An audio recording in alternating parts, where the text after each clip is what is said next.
A simple technique to have more influence and be more persuasive. Stay tuned.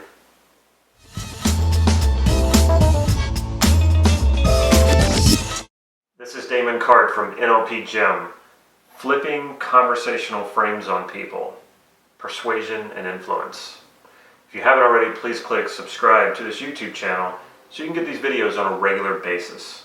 Dating is actually a great way to test your communication skills and to work on becoming more persuasive and having more influence. Lately, a lot of guys have been asking me questions about dating and navigating those treacherous waters of the dating scene. It's true, I do date a lot, and I do have a lot of good tips to give people, not just men but also women, because NLP is about understanding how people process information and how they make decisions. Both men and women often find dating to be really difficult. And what happens is a lot of them rush into getting into a relationship and settling with someone who's not really an ideal mate for them, but they would rather do that than throw themselves into the dating scene. Or in some cases, people would rather just be alone than engage in it. And that's really sad, because then people don't really get what they want. It's sort of like people will pay more for a car, thousands of dollars more, because they're afraid to get into that whole negotiation with a car salesperson. But if you know what you're doing, you can come out on top. Knowing conversational frames and being persuasive and having influence, you're more likely to find the mate who is right for you, rather than settling for someone who's really not right for you, but you're just settling with them because you're afraid to do more dating, or you're afraid to be in the dating scene, or you don't understand it, so it's frustrating. I'm really curious about people, and that is a great mindset to start with. It's not a conversational frame, it's more a mindset. If you're just curious, you can ask questions of people in a very curious way, and if it's sincere, it is amazing what information they will give you. So that's just a mindset. So when you're going into a situation where you want to persuade, you want to be influential, and if it happens to be dating, come from a place of curiosity. Even if you find that you're maybe not even interested in the person, just have fun with that. Just be curious. Just ask them questions. You just want to step into their world a little bit. You want to know more about them. Using conversational frames, it's really an enormous subject, and there are hundreds of frames, so I'm only going to give you one here. And it's something you can use not just in dating, but any type of negotiation, any type of sales, any type of situation where you want to persuade, or you want to influence, or you have something in the situation at stake, or there's something you want. It's good to know this conversational frame. I just happen to like talking about dating. And when it comes to conversational frames, women tend to be naturals at this. They tend to be a lot better than men are. And it's understandable that they are, because if you think about thousands of years of civilization, women have had to figure out how to get their needs met, how to get what they want through other means than the physical. What I mean by that is they've lived in a world where men can physically overpower them. So they have had to use other ways to get what they want. And so conversation, influence, persuasion, especially when it comes to situations where there's sexual tension, women are usually naturals at this. Louis C.K. is one of my favorite comedians, and he actually does a super funny comedy bit about this and about dating. Women test men in dating situations, and it's usually very subtle, it's usually very covert, and I think a lot of women don't even they're not so aware that they're doing it. It's just natural for them to do it.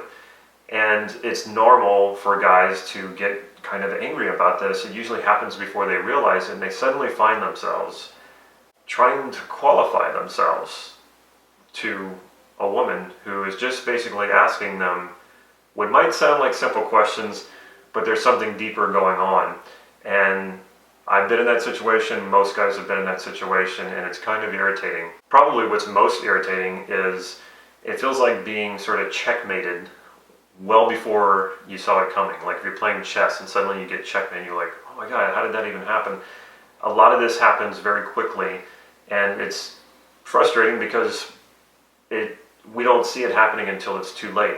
Anytime you find yourself in a situation where you're trying to qualify yourself to someone, stop right there. And this doesn't matter if you're a man or a woman. Stop right there and realize it's time to flip the frame. Never try to qualify yourself.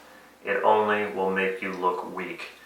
It's sort of like when it happens and somebody is able to put you into that position, what they're basically doing is they're digging a hole, they're pushing you in the hole, and then they're saying, okay, now dig your way out of it. My advice to you is not to fall into the hole in the first place. So what do? Put it back on them. Flip the frame. And one of the best ways to do this is when they offer you a challenge, or it's usually going to come in the form of a question, but not always.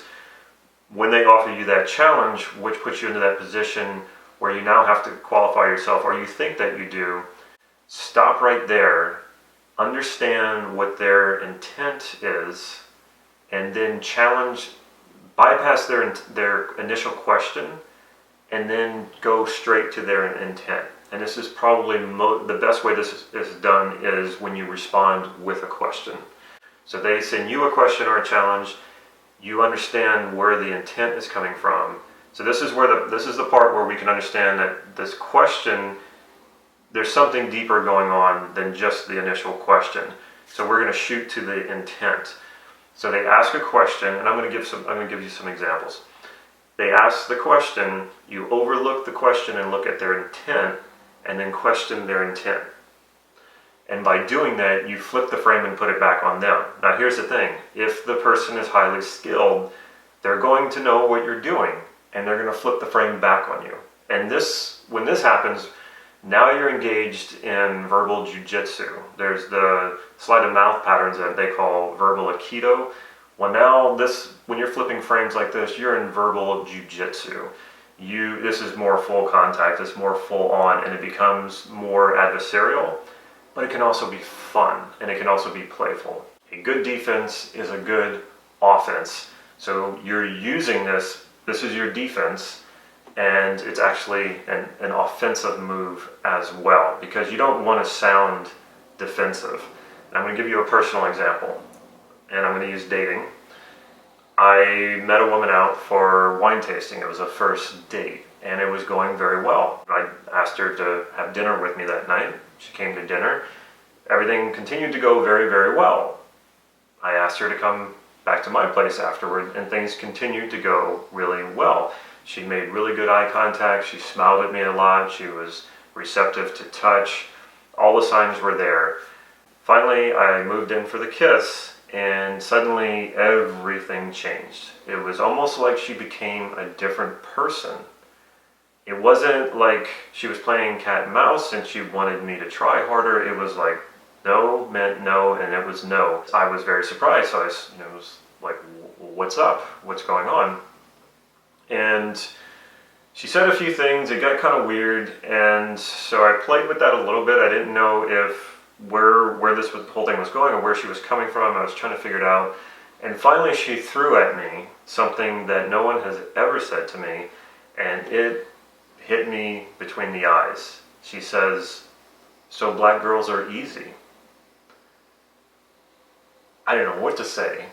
I don't discriminate based on race, especially not in dating. I like all races. I date all races. And I've yet to find that race determines whether a woman is easy or not. I don't even like to use that word. Immediately when she said that, once the shock started to wear off a bit, I started feeling like I wanted to qualify myself. I wanted to defend myself. I wanted to tell her that I wasn't a racist, I wasn't a sexist, that I hate when people slut shame. I think that's wrong. And I wanted to tell her all these things on blah, blah, blah. I'm really a good guy, blah, blah, blah. Please like me, blah, blah, blah. And in my younger years, that's exactly what I would have done. But I composed myself. I knew what was going on here. And I did not believe that was what she actually thought. That moment was really intense, and we were locking eyes, and not in a good way. And I just looked at her and said, do you think that that's what I think? Do you think that that's what I think about black women? And she went on the defensive. And she started to stutter and started to try to explain herself that some white guys think that and blah, blah, blah, blah, blah. But at that point, I clearly set the frame. I flipped the frame and I set the frame.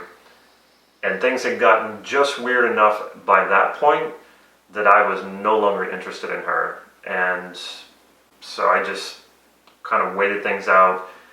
I walked her to her car. As I was telling her goodbye, she actually turned to me and said, I would love to hang out with you again. Right. Anyway, needless to say, I never called her back. That's a dating example. There are many other contexts you can use this in. If you are buying a car, one of the things to know, and this is more mindset, is that it's much easier for you to find someone willing to sell you a car than it is for them, the salesperson, to find someone who wants to buy a car from them. So you have that leverage right there. And if you understand that everything they're doing is to make that sell, not necessarily to make you happy, you can call that out on them. They can throw things at you to stun you, to get inside your head or try to deflect. But if you turn it back on them and say, I understand you're saying that because you need to sell a car, but I need to buy a car and I'm going to spend many years with this car. You're not going to spend many years with me. Once I'm gone, I'm pretty much gone unless I come back and complain. If you're in a tense negotiation, and this could be almost with anything, and the other party states their demand or states their case, which you can then do because they're sort of trying to impose the frame, they're trying to set the frame. Again, go to that intention of what you think it is they're wanting. And oftentimes what happens is the demand they put forth, the frame they're setting is bigger than what they expect. So they're putting across a much bigger frame. They're asking for more than what you think that you're going to give them so that you can chip away at some of the stuff and then they actually get what they want or get what they expect.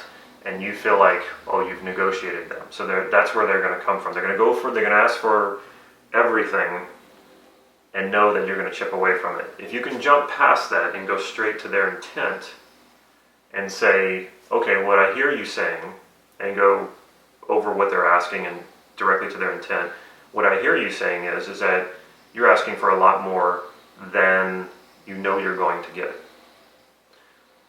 Tell me exactly what it is that you want. That is a very powerful frame to set. And then if they tell you, ask them, then say, so is that all you want? And then focus in on that and then only stick to that and don't let them out of that. They've told you what it is. You said, okay, so that's what you want out of this. And you've nailed the frame. So you got them to narrow it. You got them to be very clear about it. You haven't given anything away yet. But once you've got them to narrow it, clarify it, shrink it down, then you put a cap on it. Okay, so that's all that you're asking for. So if you ever find yourself in a situation where a person is setting a frame that is going to make you look bad no matter how you answer, remember it. Then it's time to flip that frame. Go straight to their intent and ask usually a question. Ask them a question. It could be a challenge. You can still challenge without asking a question, but most of the time it's going to be a question and go directly to their intent and challenge their intent. And you will then flip the frame on them. Check out my website, nlp-gym.com. Follow me on Facebook for real-time updates on upcoming workshops like Inside Out Wealth with Dr. L. Michael Hall. Also, I hold free practice sessions here in Santa Cruz, California. If you like this video, please click like right down here and leave me a question or a comment. I will get back to you. Stay tuned to the end of this video so you can see how you can get your hands on a free NLP online training. Take care.